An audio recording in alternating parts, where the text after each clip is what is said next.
Olá, pessoal! Professora Claudiana, para a nossa primeira aula aqui no canal do Professor Colasso. Antes de qualquer coisa, eu gostaria de me apresentar para vocês. Eu sou Claudiana Cruz da Silva Dalla Santo, eu sou psicóloga policial civil, trabalho na DPCAM, Delegacia de Proteção à Criança, Adolescente, Mulher e Idoso de Videira há aproximadamente 6 anos. Sou especialista em psicologia jurídica e psicologia organizacional e do trabalho.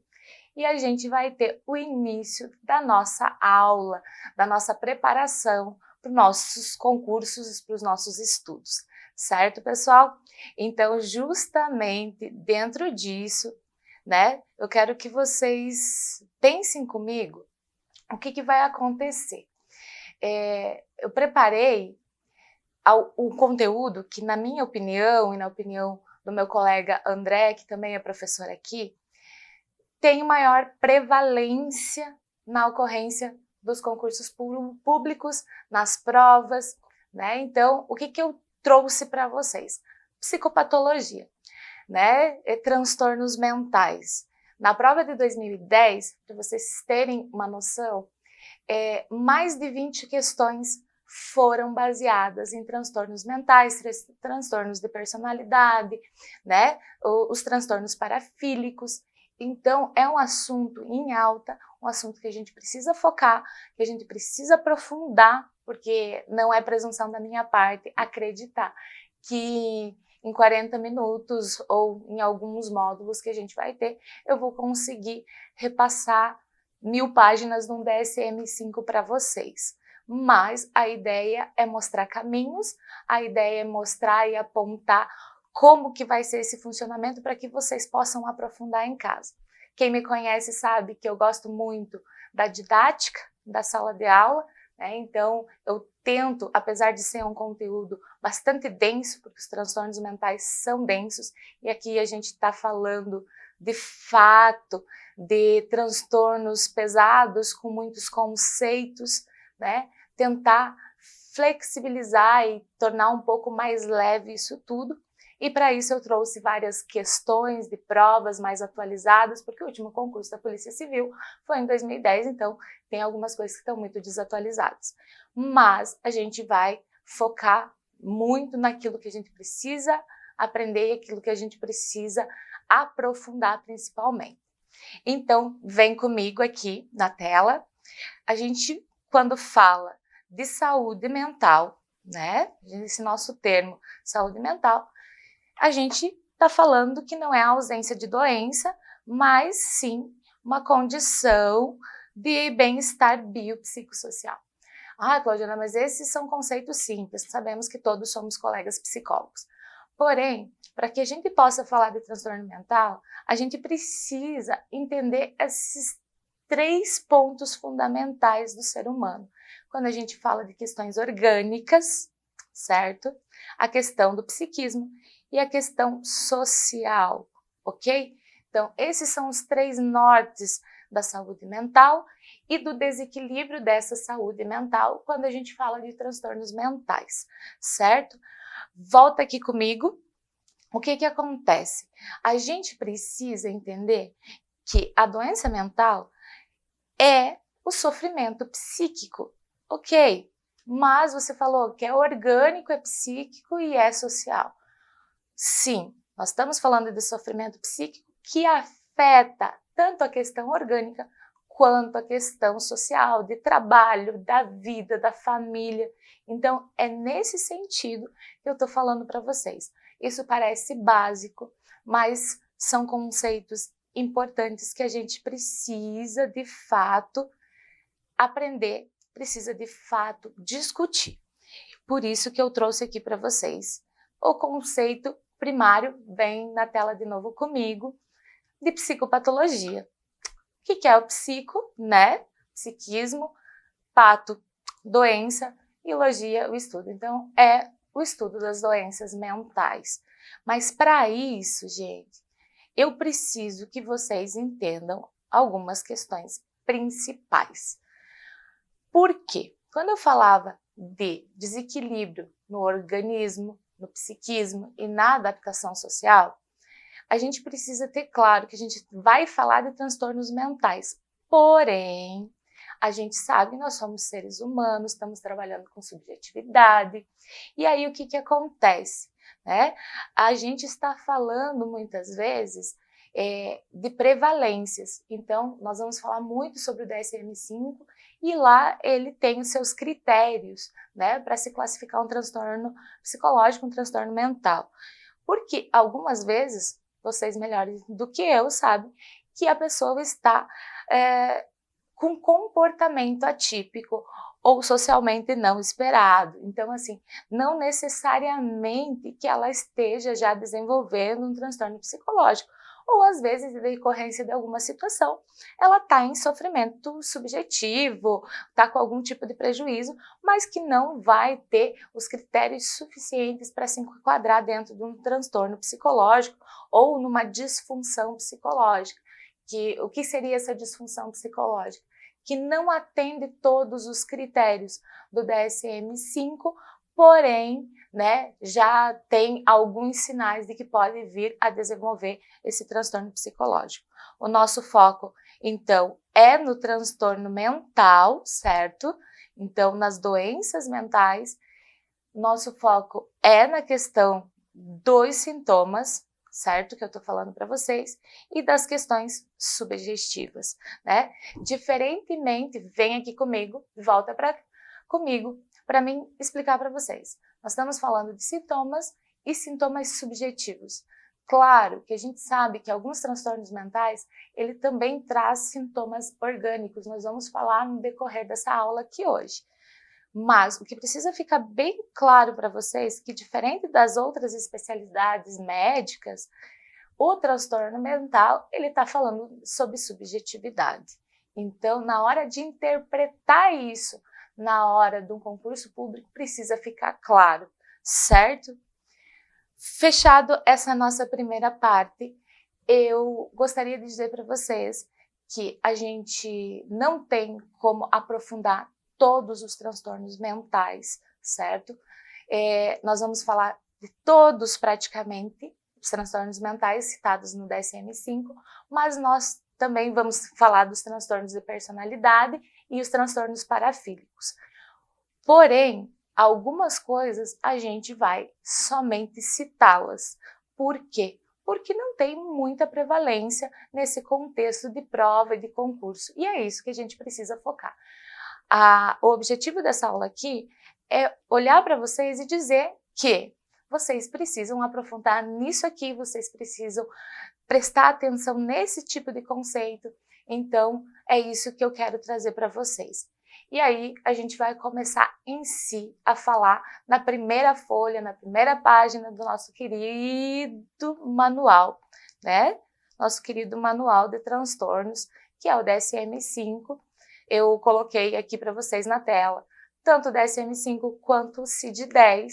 Né? A gente sabe que o CID-10 não é nosso instrumento de trabalho, porém, ainda algumas pessoas insistem em citá-los em prova de psicólogos, né? Mas o nosso foco hoje, sim, é esse manual.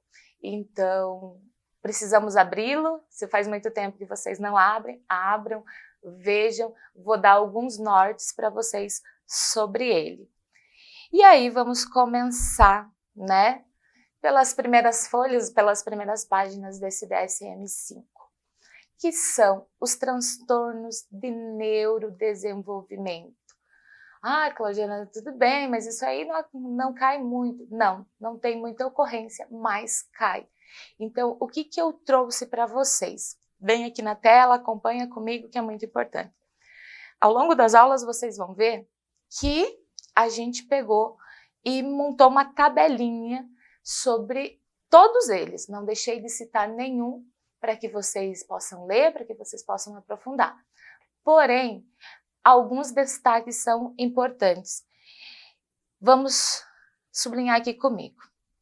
As deficiências intelectuais, leve, moderada, grave, profunda. Sim, são carro-chefe para aparecer em provas. Pelo menos uma questão vai aparecer.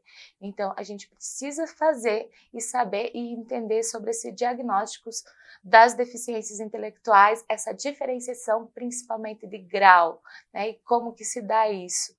Claro que todos nós somos psicólogos e temos mais ou menos uma ciência, mas eles muitas vezes não vão pedir o senso comum, eles vão pedir critérios diagnósticos do DSM-5. Então, fica a dica para vocês. Outro transtorno muito citado em provas é o do espectro autista, né? O famoso TEA.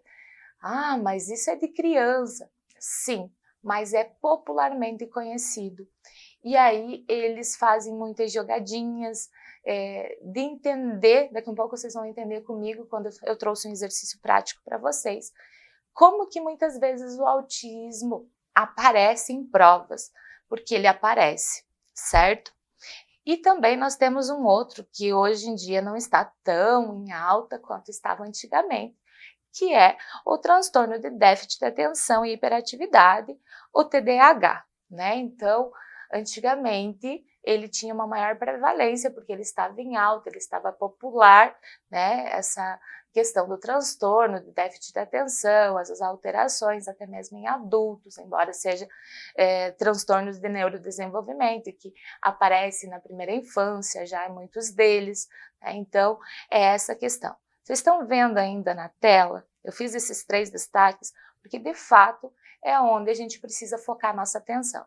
Mas aí a gente tem ainda os transtornos de comunicação, de fala, de linguagem, que realmente não tenho visto muito isso em provas, mas a questão do transtorno de aprendizagem pode aparecer uma coisa ou outra, quando a gente fala de descalculia, de dislexia, algum outro transtorno nesse sentido. Mas também não é prevalência em provas, principalmente na área jurídica. Temos ainda os transtornos motores, os transtornos de tique. Eu quero fazer um destaque para vocês aqui. As provas e os preparadores de prova, eles gostam de nomes difíceis.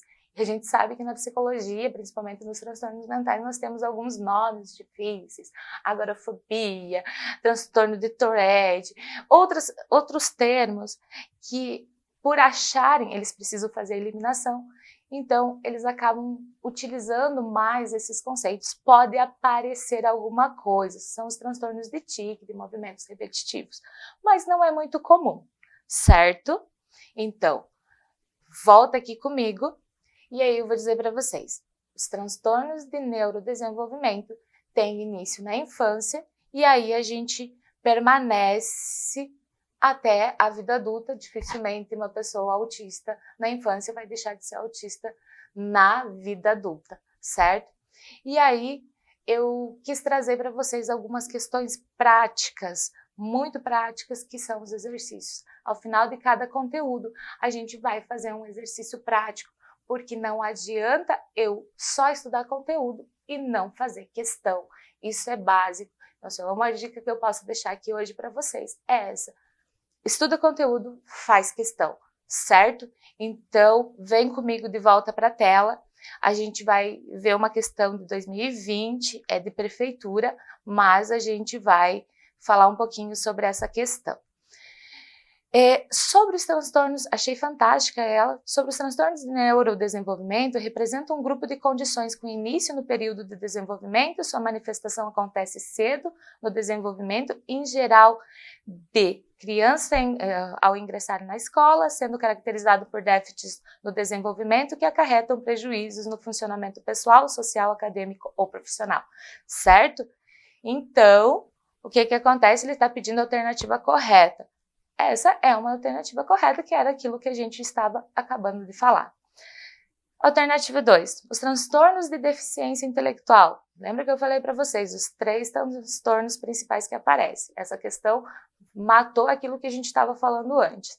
Então, os transtornos de deficiência intelectual são especificadores quanto aos níveis de gravidade, são definidos com base no funcionamento adaptativo e não em scores de QI, uma vez que é o funcionamento adaptativo que determina o nível de apoio necessário.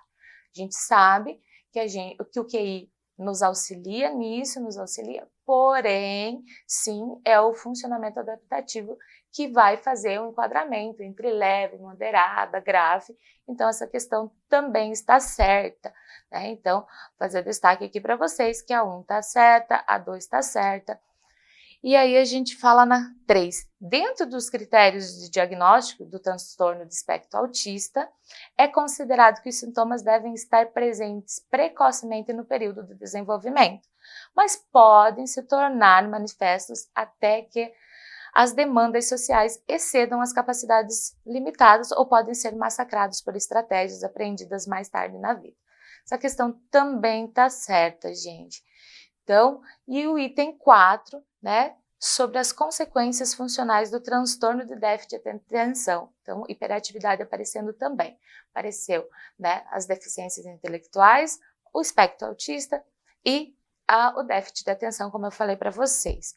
Considera-se em média que as pessoas com transtornos alcançam escolaridade menor, de fato, menos sucesso profissional, scores intelectuais reduzidos comparado com os seus pares, embora exista grande variabilidade em sua forma grave, o transtorno é marcadamente prejudicial, afetando a adaptação social, familiar e escolar. Então, qual que seria a alternativa correta? Letra D, certo?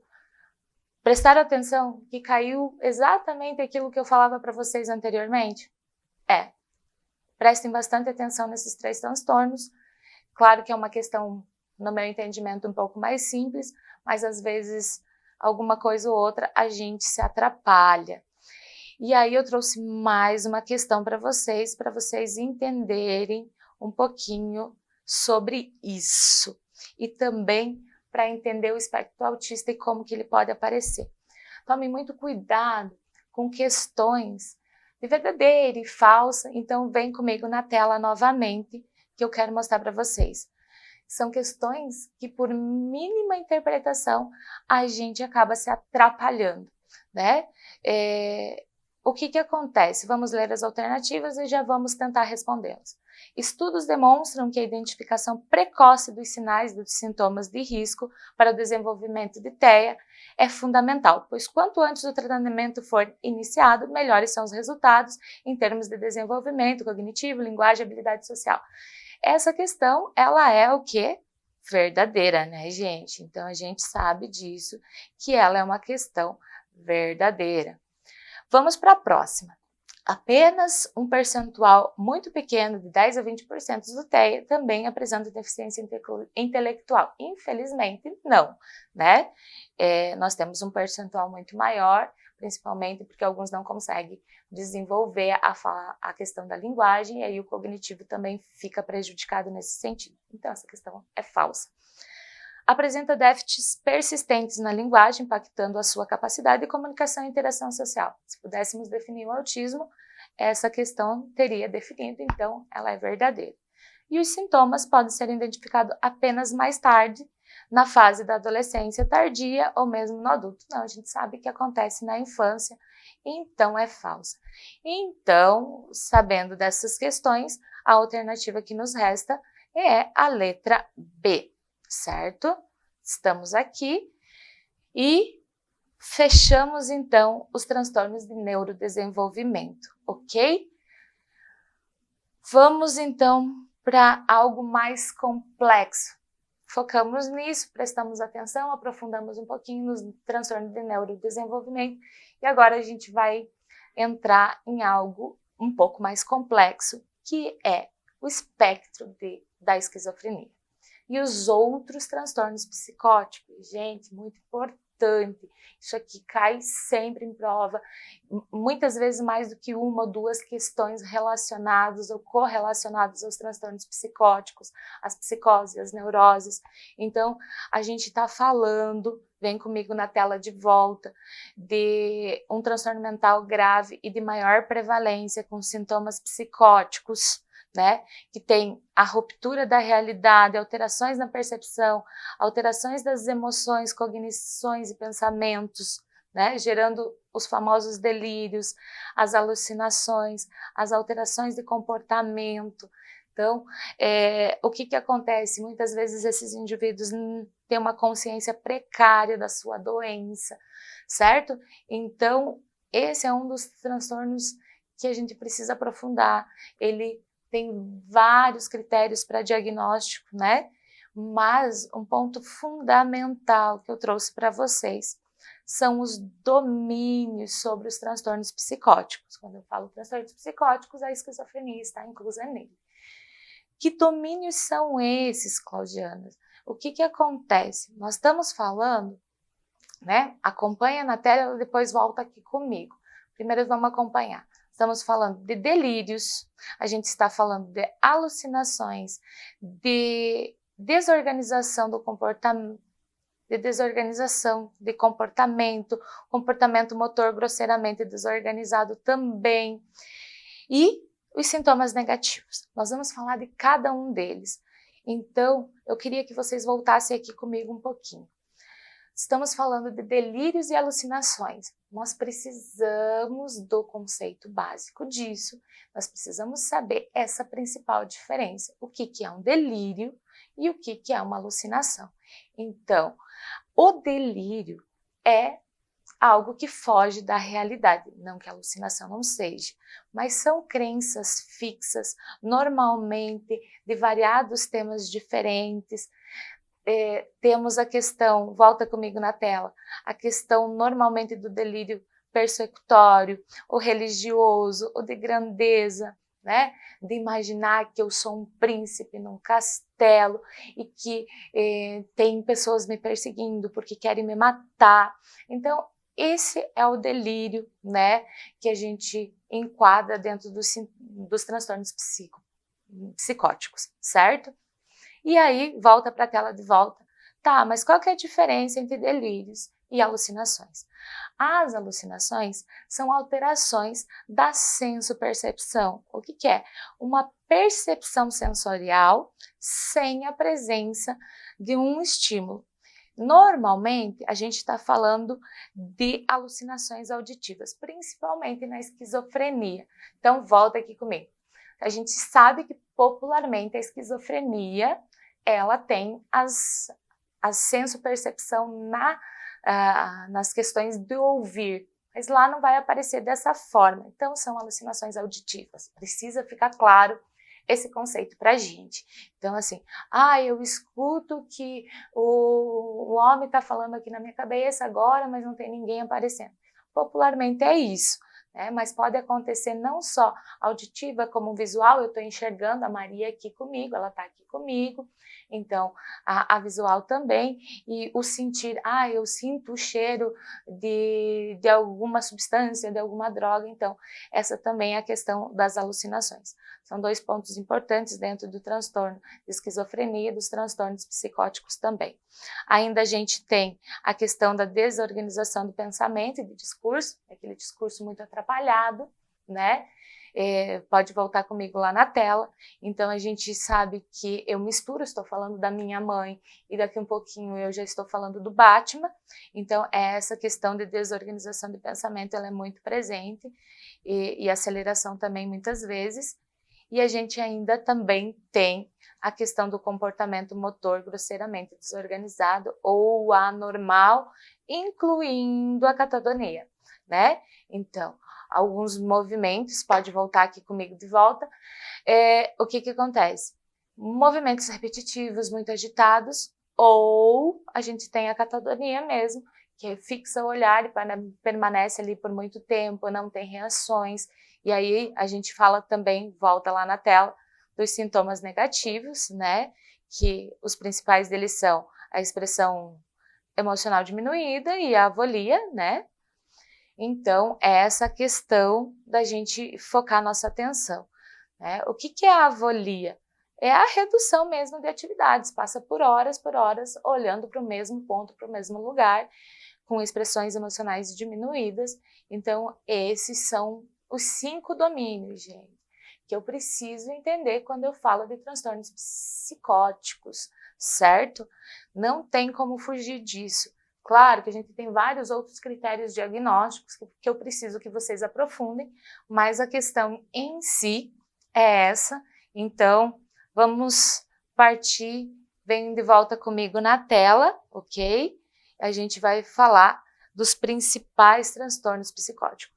Infelizmente, a gente não conseguiria falar de todos, né, e aprofundar todos. Eu procurei fazer os quadrinhos, como eu fiz nos transtornos de neurodesenvolvimento, para mostrar para vocês aqueles de maior prevalência. Então, a gente sabe que o carro-chefe, desculpa aí, gente, é a esquizofrenia, né? Então, no mínimo 6 meses de sintomas, né? Incluindo delírios, alucinações, todos os 5 domínios, pelo menos precisa ter para ter um diagnóstico de esquizofrenia. Associado à esquizofrenia, nós temos o transtorno esquizoafetivo, certo, gente? Muitas vezes são concomitantes, que é as alterações de humor junto, ok? Então, a gente sabe que tem a questão do delírio, tem a questão da alucinação, mas também tem as alterações de humor. Então, a gente pode falar muito dessa questão do esquizoafetivo. Como eu falei, é um termo difícil, eles gostam de utilizar ele. A gente ainda tem o transtorno esquizofreniforme, ok? O que seria isso? Trata-se de um quadro sintomático equivalente à esquizofrenia. A principal diferença deles é a duração, certo? A diferença da esquizofrenia tem que durar mais do que 6 meses, e aí a gente está falando do esquizofreniforme, que dura de 1 a 6 meses, certo? E a ausência de exigência de um declínio de funcionamento. Então, essa é uma diferença básica entre os dois transtornos e que costuma aparecer em prova, então fiquem bastante ligados. A gente ainda tem o transtorno delirante, né, que não se encaixa com os demais sintomas da fase ativa da esquizofrenia, mas existe o delírio, então pode ser caracterizado somente como transtorno delirante. Nós temos ainda o transtorno psicótico compartilhado, que é aquele que desenvolve a partir da convivência com uma pessoa que tem esse transtorno, então acaba tendo sintomas e sinais semelhantes. Nós temos ainda o transtorno psicótico breve e a catatonia, certo? Então, o que acontece nesse sentido, né? A principal diferença é de que é maior do que um dia e menor do que um mês. Então, a gente não está falando de outros transtornos, a gente está falando de uma questão mais breve, certo? E aí a gente tem ainda, devido à condição médica geral, a questão induzida por substâncias, certo? E eu não vou entrar nesse mundo porque o professor André vai falar sobre o uso de substâncias e vai falar sobre esses transtornos. Então, eu vou deixar para ele essas questões. Então, esse quadro aqui ele é muito importante, preste atenção nele. E aí, a gente volta para as nossas questões, para o nosso exercício prático sobre esquizofrenia e transtornos psicóticos. Certo, gente? Então, quando a gente está falando de esquizofrenia, a gente precisa ter claro algumas coisas. A esquizofrenia pediram as alternativas, né? As afirmativas abaixo, a correta, certo? Se todas são, se não são, então vamos lá. A esquizofrenia, volta comigo ali na tela, é o principal transtorno psicótico caracterizado como uma síndrome que provoca distúrbio na linguagem, pensamentos, né? Atividade social e afeto. Então, acho que tá certo. É mais comum em jovens no final da adolescência, apesar de poder surgir ao longo de outras alterações, né, de idades e tal. Alguns dos sinais e sintomas mais comuns são alucinações, alterações, todos aqueles fatos que nós já conversamos, então, correta também. Apesar de não se saber exatamente a causa da esquizofrenia, sabe-se que está relacionada a alterações genéticas que provocam defeitos no sistema de neurotransmissores do cérebro e que podem ser hereditários. Gente, certo também, né? O que acontece? Aqui não ficou legal, né? Mas enfim, vamos lá. Então, tá certo de novo essa questão. A esquizofrenia causa alta instabilidade emocional com intolerância de ficar sozinho e mudança de atitudes súbitas e de forma impossível. Vamos pensar um pouquinho. Ela causa instabilidade emocional, mas essa intolerância de ficar sozinho ela soa um pouco estranho, ela não é exatamente um critério. Então, entendimento de que essa questão é falsa, certo? Então, se fosse para citar, a alternativa correta, de fato, é a letra C, certo? Então, ficou um pouquinho claro para vocês isso? Vamos para a próxima questão, que o nosso tempo é curto. Vamos lá para outros transtornos psicóticos. Os estudos sobre os delírios. Lembra quando eu falo da questão do delírio, da alucinação, de a gente saber conceito? É porque cai realmente em prova. Sobre essa temática, as seguintes afirmativas, certo? As alucinações são sintomas típicos das neuroses. Eu estou batendo na tecla até agora com vocês sobre psicose, sobre transtornos psicóticos. Será que a neurose se enquadra nisso? Acho que não. Então, vamos deixar aqui um pontinho nesse sentido de que não, né? Os delírios são sintomas típicos do estado psicótico e psicose. Aí sim, né, gente? Beleza, tá certo. Alternativa 2. 3. Os delírios e alucinações ocorrem sempre separadamente. Não, a gente estava falando que pode acontecer o tempo todo, então essa questão também está certa. No delírio, há um comprometimento do pensamento, alterações do juízo da realidade. Sim, né, gente? A gente estava falando dessas alterações quando a gente conceituou o delírio, que há um comprometimento da questão de pensamento, certo? Na alucinação, uma perturbação senso-perceptiva. Também falamos disso antes, então a questão se encaixa nessas alternativas 2, 3, 4 e 5. Nós vamos então falar sobre a letra, né? Essa daqui é falsa, gente, né? Eu acabei me atrapalhando aqui com vocês, então nós estamos falando, eu coloquei verdadeira, mas não, né? Os delírios ocorrem sempre separadamente. Não, os delírios acontecem juntos, desculpa a falha da professora, e nós estamos falando da letra E. Opa, isso aí, né, gente? Então, o que que acontece? A letra E.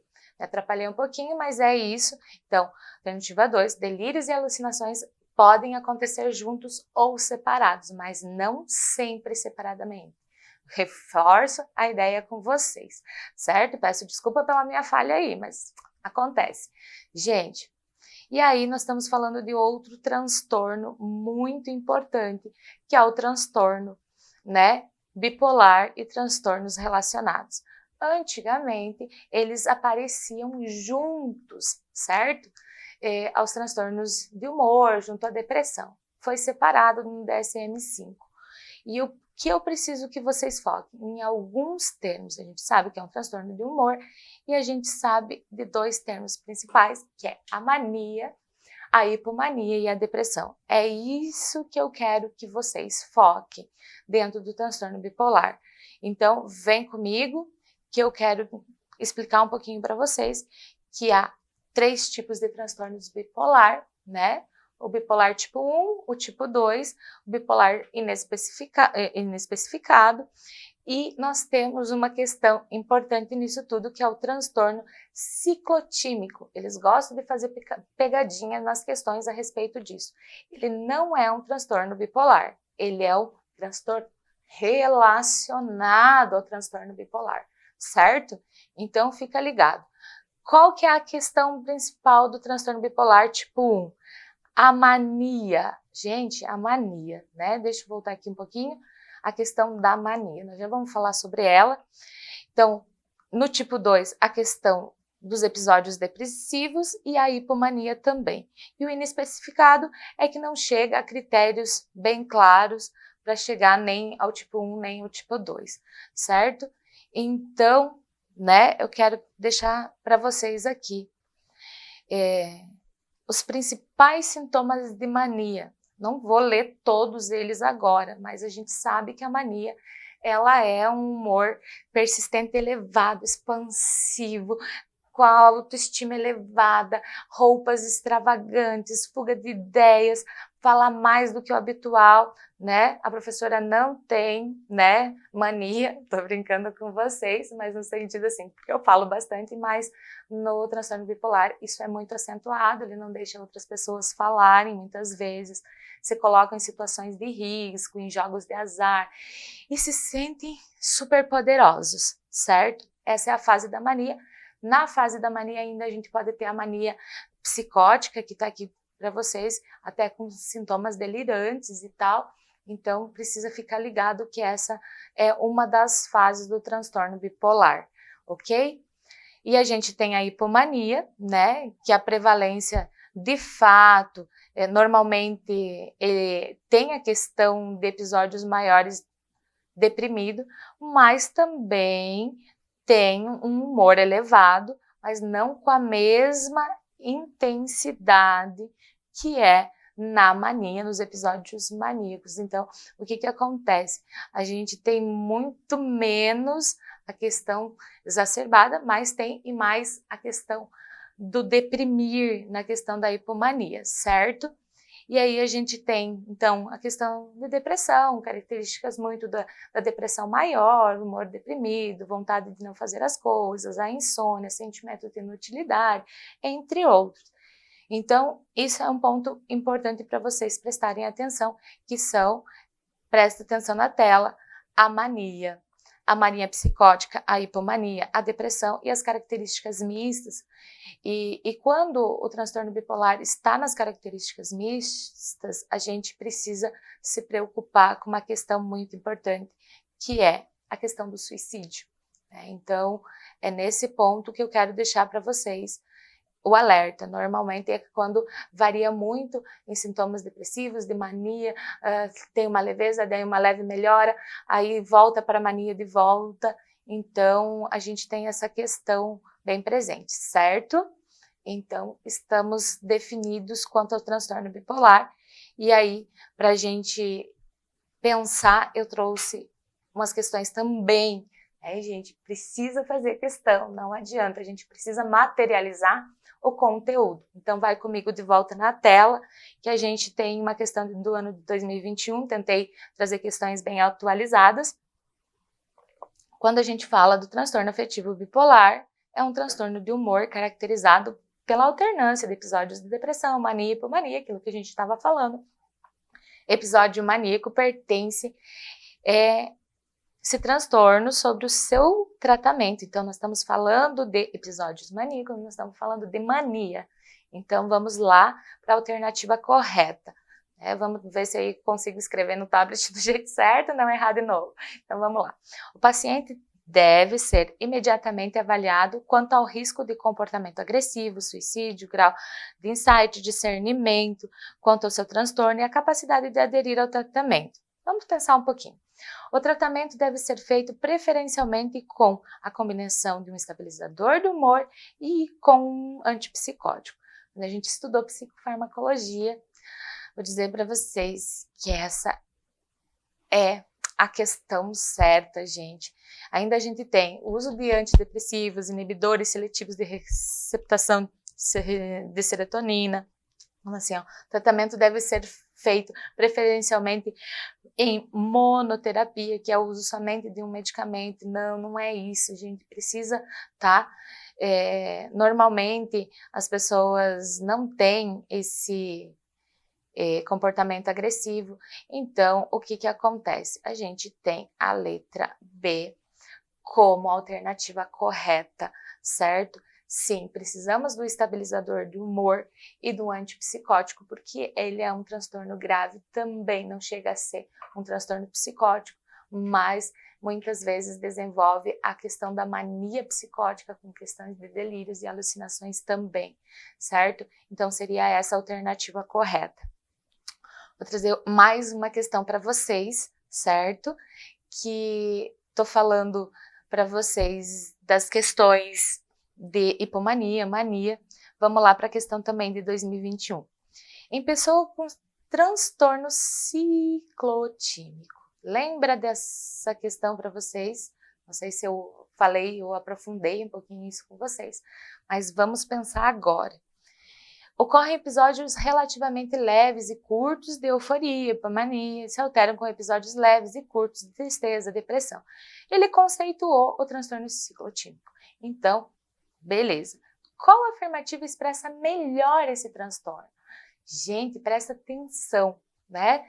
É um outro termo para o transtorno bipolar? A gente falou na aula agora que ele não é um transtorno bipolar. É mais grave que o transtorno bipolar? Também falamos que não, certo? Pode evoluir para um transtorno bipolar? Pode sim. Pode sim, pode sim, pode sim. E pode evoluir para uma esquizofrenia? Até pode, mas não é comum. Então, o que acontece? Porque ele mesmo fala que são episódios relativamente mais leves, né? Então, tá aqui. Gente, o que eu tenho para dizer para vocês de alternativa correta, né? Pode evoluir para transtorno bipolar. Então, vocês veem quando eu falo para vocês da questão, né? Da importância da gente estudar esses transtornos, da gente aprofundar eles. Eles têm muitas questões específicas. Faz 40 minutos que a gente está falando sobre isso. Então, o que acontece?